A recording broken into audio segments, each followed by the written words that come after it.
Alright, hey guys, my name is Shadow, and welcome back to some more Elite Dangerous. Today, we're finally talking about the Type-10 Defender. We're going to take a look at the initial build for this ship right after the intro.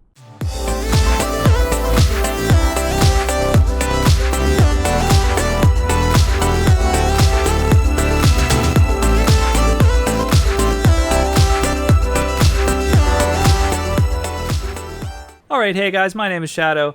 So finally we're taking a look at the initial build for the Type-10 Defender, and I'm saying initial build because this is basically the build for the Type-10 Defender before most of the engineer upgrades that we're going to do to this ship. Now if you guys have been watching the live stream, you'll know that in the last live stream that we did, we started doing some engineer upgrades to this ship, and we'll talk about those in just a second, but we haven't done very many of them yet. Now, we're going to do more and more, and so I think how this series of build videos is going to go is that we're going to do kind of a progressive sequence. We're going to do some upgrades on the live streams, and then I think what's going to happen is each week we're going to talk about the progress that we've made with the build, because I feel like this build is going to take a long time to come to completion. Maybe not a long time, but maybe a couple of weeks or something like that. So maybe not a long time, but a relatively long time, maybe 2 or 3 weeks to complete this build or something. Anyways, let's talk about the build. Let's see what we've got on it. So let's start with the core internal stuff like we usually do. Okay, so what we're doing here is a pretty standard kind of build, except instead of a bounty hunting build, this is totally a Thargoid killing build. So let's see what sort of internal stuff we've got. We've got a military grade hull, and we are going to go for the standard hull stuff here, except we're totally going for the hull tank model with this. Now you can see on the upgrade, we have no modifications to the hull materials here. This is just standard military grade hull, and we do have some hull reinforcements here, and we'll talk about that in a minute. But just with this military grade hull composite, combined with the hull reinforcements that we have on this ship, the hull is at 3530 on this ship. That's awesome. This thing is a beast, so I can't wait to see what that's going to look like when all of that stuff is grade 5 heavy duty with some experimental effects. That's going to be just amazing.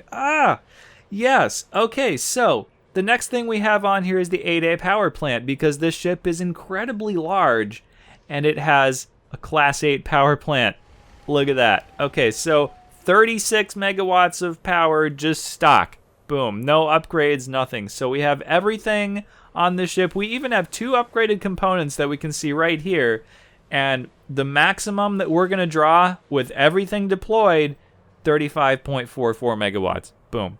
So I mean, we don't need to upgrade the power plant necessarily at this point. We're going to. I mean, obviously, because why not? I mean, obviously we're going to because engineering is fun. But, I mean, you could probably get away with not doing it. So, you could, but we're going to, just because extravagance. Why not? You know. Okay, so we have the power plant. That's a standard thing, right? Okay. Next, we have the 7A thrusters, because, again, the ship is huge, and it has Class 7 thrusters. It's also slow as a brick, so we do have an upgrade on the thrusters, although this is not the final upgrade that we're going to have on the thrusters. The only upgrade we've actually done, the full thing of that we're actually doing on this ship so far, is the frame shift drive, which we'll actually talk about first, and then we'll go back to the thrusters. So, of course, this ship, again, is huge, and it has a Class 7 frameshift drive. Now, because it's very big, it doesn't jump very far stock, and that's real annoying. So, of course, the upgrade that we're putting on this is, of course, increase FSD range. Now, one of you guys in the live stream mentioned that Mass Manager was a good thing to put on this for even more increased FSD range, and so we've done that. And the resulting FSD range has gone from like 16 light years and a small amount of pocket change to 25.08 light years, which is, you know, pretty good. That's not bad. I mean, like the Anaconda is only like 20 light years all maxed upgraded and stuff. So yeah, that's pretty good. I mean, 25 light years, not bad. I'm pretty happy with that. I mean, that's with the new system and everything. So I mean, The Anaconda having the grade 5 upgraded FSD, that's under the legacy system. So what I hear is that's only equivalent to like a grade 4 upgrade under the new system now. But, you know, I don't know. Maybe we'll figure that out at some point down the line. But whatever. Anyways, we do have an upgrade on the 7A thrusters. However, this is only a grade 3 upgrade for the time being. Now, in the next live stream, this is going to go up to a grade 5 upgrade. It's just that we were already at Felicity Farseer, and one of you guys in the live stream was like, hey, you might as well do a grade 3 upgrade while you're at Felicity. No point in waiting around until you get to Professor Palin to just go right to grade 5. And I was like, well, you make a compelling argument, sir. Okay, let's do that. So we just have grade 3 dirty drive tuning on for right now, but we are going to go up to grade 5 dirty drive tuning as soon as we make that trip out to Professor Palin on the Wednesday morning live stream at 9 o'clock. If you guys didn't know that there was a Wednesday morning live stream at 9 a.m. Eastern Time. Aha! Anyways, let's go on. So that's what we will be doing then. But let's go over the rest of the build. So we have the 5D life support. Pretty standard. Then this ship was originally, this ship originally only had a class 6 power distributor. However, when I logged into the game and jumped into this ship on the stream on Saturday on the other stream on Saturday at midnight, if you guys didn't know about that one, I discovered that it's been somewhat improved to house a class 7 power distributor now. So we will now be having a 7A power distributor in this ship. So that's pretty awesome. So we will be doing a nice charge enhanced grade 5 upgrade on this power distributor at some point in the near future to this. So that will be very cool. But for now, it's just stock. So that's fine. But let's go on with the build. So let's go over the optional internal things next. So for now, okay, what I've done here is originally I had a regular shield generator on this, and I didn't realize at the time that I didn't have any shield boosters on the ship, because you can see right now what the shield strength is. It's 1068.5. With bi-weave shields, that's not terrible. That's not terrible.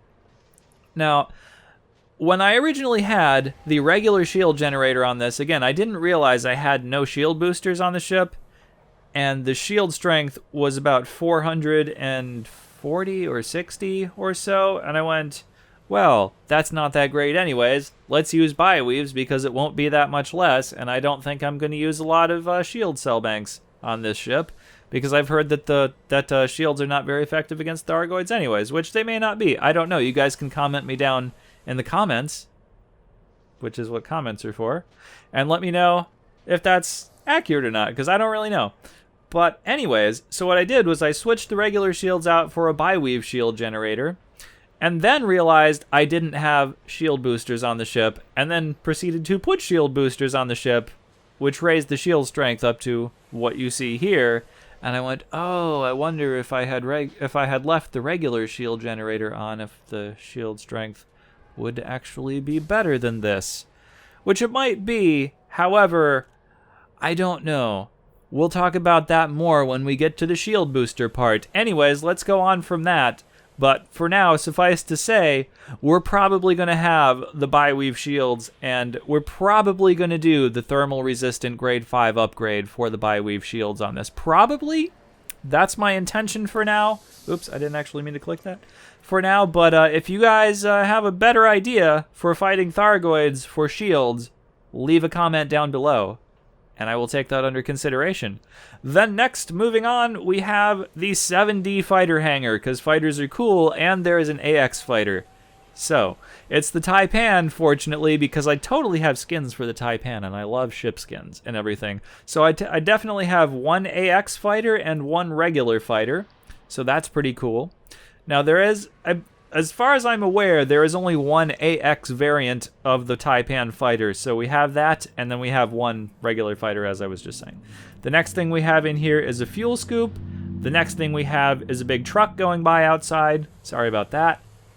And then the next thing we have down here is one of 3 5D hull reinforcement packages. Well, not 3 5D hull, but one of 3 hull reinforcement packages. So we have one 5D hull reinforcement package. We then have a 4D hull reinforcement package. I know I'm skipping some stuff, but we'll come... Oh, I'm sorry. We have 4 hull reinforcement packages. So we have 3 5D and 1 4D. So we have 4 hull reinforcement packages on the ship. So I skipped some things in here. Let's go back and talk about those. So we have the 4E cargo rack, and that is for holding limpets primarily, because we have a repair limpet controller, and we also have a collector limpet controller. Now, I am thinking about getting rid of the repair limpet controller and maybe just putting in another collector limpet controller or something like that. I don't know. You guys can let me know your thoughts on limpets and things, but maybe I'll just keep it the way it is. Yeah, I'm not really sure. Something like that.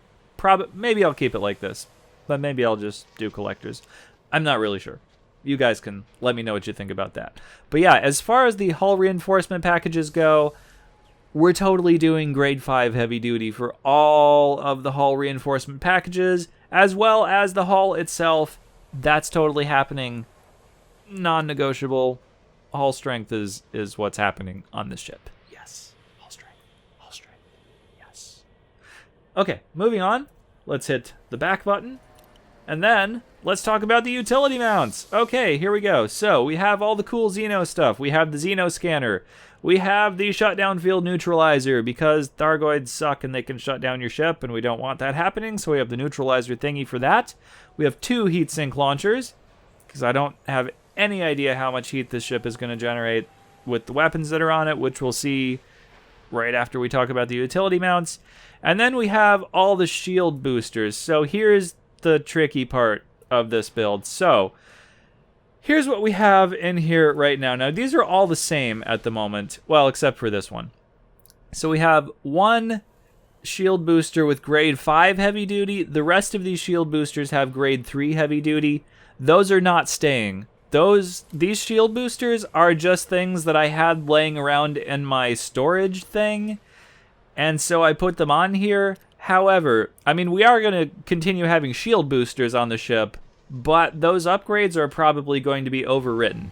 So what I'm thinking at the moment is we're probably going to end up just overwriting all of the heavy-duty upgrades with some kind of resistance upgrades, probably thermal and resistance augmented. We'll probably do 2 thermal resistance ones and 2 just general resistance augmented ones, I think is what we're going to do.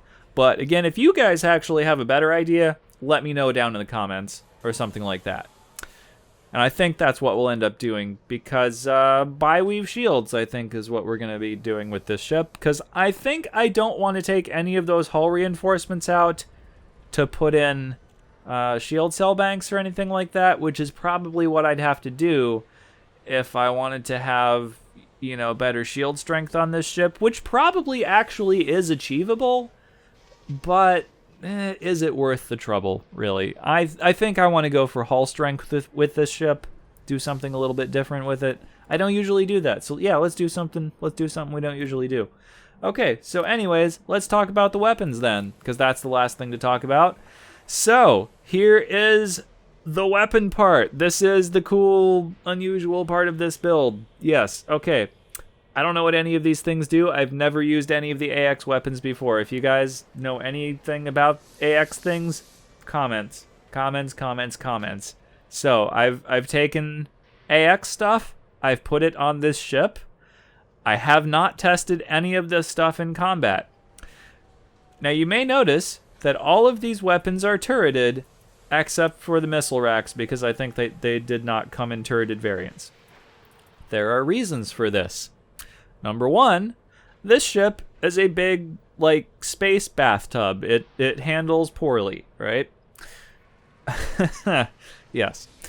Even, I suspect, when our thrusters or engines or whatever are upgraded to grade 5 dirty drive tuning with the experimental effect that makes it go even faster than that, I suspect it will still handle quite poorly, so turrets are going to be a huge asset, just like they are on the Anaconda.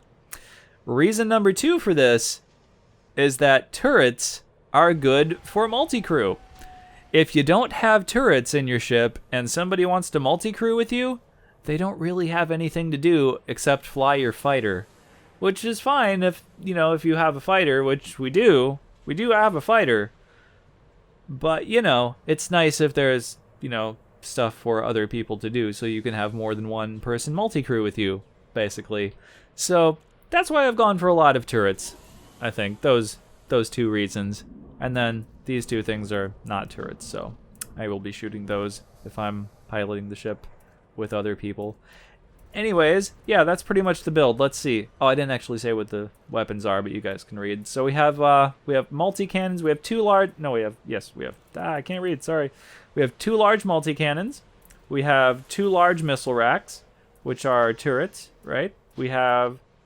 Let's see. We have the flak launchers. And we have two missile racks. Yes. Okay. And that's the entire build, basically. So... over the next couple of weeks, I'm guessing probably 2 to 3 weeks or so, we will be upgrading this ship live on the live stream. Both the Wednesday and Saturday live streams, at least until BattleTech comes out, and then I'm gonna venture a guess that it's gonna be, the live streams are probably gonna be some alternation of doing this and BattleTech, but I don't really know how that's gonna work out yet, so we'll figure that out when BattleTech actually comes out. But for now, that has been a look at my build for the Type-10 Defender. Yes.